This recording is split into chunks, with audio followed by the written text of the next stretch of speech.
আজকের আমাদের সমাজের অনেক আছে টাকা নিয়ে চিকিৎসা করে, টাকা নিয়ে কি করে? চিকিৎসা করে।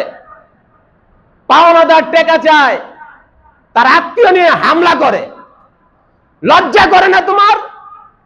আরেকজনের টাকা নিয়ে চিকিৎসা করে জমিনের মধ্যে হাঁটো, টাকা চায়, টাকা না দিয়া তোমার আত্মীয় স্বজন নিয়ে হামলা করো।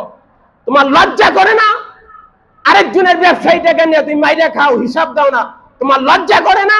ভিক্ষা করে খাও আল্লাহর দরবারে, আল্লাহ মাফ করে দিব। কথা ঠিক না বেঠি? লিবাস পরিহার করো, মানুষের সাথে লেনদেন ক্লিয়ার করো। দুনিয়ার মধ্যেই টাকার হিসাব দিয়ে তোমাকে মরতে হবে। লিবাস দিয়া এইভাবে দুনিয়াতে তুমি চলতে পারবে না। ও ভাই কথা ঠিক না বেঠি? ৬৮,০০০ গ্রামের মধ্যে এই সময় কিছু দুর্নীতিবাজ জালেম ৬৮,০০০ গ্রামের মধ্যে এখন অবস্থান করতেছে।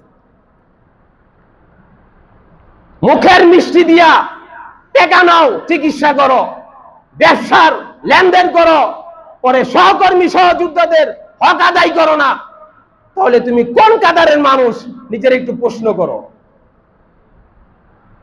আল্লাহ বোঝার তৌফিক দান করুক, আমল করার তৌফিক দান করুক।